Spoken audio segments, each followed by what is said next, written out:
ഇത് കണ്ടോ, ഒരു കാട് നിൽക്കുന്ന പോലെയല്ലേ, കൊടും കാട്. എങ്ങനെ ഫീൽ ചെയ്യുന്നു നിങ്ങൾക്ക് എല്ലാവർക്കും? വീടാണ് നമ്മുടെ വീട്ടിൽ ഒരു കൊടും കാട് നിൽക്കുന്ന പോലെ. ഞാനിതിപ്പോൾ നേരത്തെ വീഡിയോയിൽ കാണിച്ചിരുന്നു, റോസും ഇതൊക്കെ ഒരു ബ്ലാക്ക് ഷെയ്ഡായിട്ട് ഞാൻ കാണിച്ചിരുന്നു.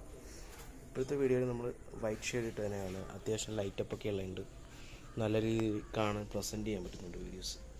ഇതിൻ്റെ പേരെനിക്കറിയില്ല, പക്ഷെ എന്തായാലും കാണാൻ നല്ല രസമാണ്. അപ്പോൾ ഇതെല്ലാം കൂടെ ഒരു മിക്സ്ഡ് ആയിട്ട് ഞാനിങ്ങനെ നട്ടേക്കെ. അതിൻ്റെ ഉള്ളിലൊരു ടാങ്ക് ഉണ്ട് കേട്ടോ. കുറച്ച് നാൾ കഴിയുമ്പോൾ ഇതെല്ലാം ഞാൻ പറിച്ചു മാറ്റും. അപ്പോൾ കാണാമല്ലോ വീട്ടിൽ ഇത്രയും ചെടിയൊക്കെ ഉണ്ടായിരുന്നു. അപ്പോൾ ഇപ്പോൾ വീട്ടിലെ റോസാണിത്. ഓരോ ചെടിയും കാണിക്കാം. കണ്ടോ, നമ്മുടെ അടുത്ത ഫ്ലവറിങ് പ്ലാന്റ്, അടുത്തൊരു റോസ് ഉണ്ട്, ഒരു ചെറിയ റോസ് ഉണ്ട്, പിന്നെ ഒരു യെല്ലോ ഉണ്ട്, പിന്നെ ഇതൊരു വൈറ്റ് റോസ് ഉണ്ട്. അതൊന്നും വന്നിട്ടില്ല. പിന്നെ ഇതിൻ്റെ ഇടയ്ക്കൊക്കെ ഒരു പ്ലാന്റ് ഇപ്പോൾ ഉണ്ട്.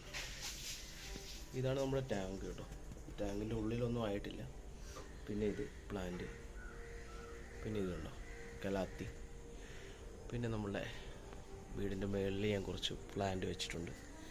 പിന്നെ ഇത് നമ്മുടെ ഗ്രീനിഷ് പ്ലാന്റ് പോലത്തെ സംഭവം. ഇത് ഞാൻ നേരത്തെ വീട്ടിൽ കാണിച്ചതാണ്. അത് കാണാൻ നല്ല രസം. ഇത് നമ്മൾ ഫ്രണ്ടിൻ്റെ വീട്ടിൽ നിന്ന് കൊണ്ടുവന്ന പുളിയാണ് കേട്ടോ. ഗാർഡനിൽ കൊണ്ടുവന്ന് പുളി വെച്ചേക്കണമെന്നാണ്. ആകെ കൂടെ ഒരു കാട് ഫീലിങ് കണ്ടോ, കൊടുങ്കാട്ടി വന്ന ഫീലിംഗ് ആണ് ഇവിടെ. നമ്മുടെ ചുട്ടപ്പൻ്റെ ആൾ വന്നിട്ടുണ്ട്. അപ്പോൾ ഇതും ഒരു കാടാണ്. കലാത്തിയും എല്ലാം കൂടെ നിന്ന് ഒരു കാട് പോലത്തെ ഫീലിങ്സിലാണ് ഞാൻ ചെയ്തിട്ടേക്കുന്നത്. നല്ല രീതിയിൽ കാട് പോലെ. ഈ വൈറ്റും നല്ല രസമാണ്.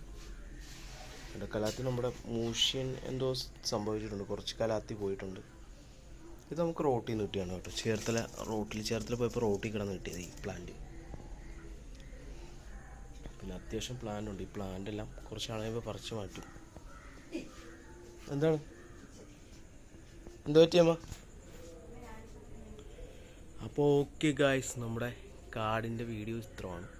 ഇതാണ് നമ്മുടെ വീട്ടിലെ കാട് കേട്ടോ. അപ്പോൾ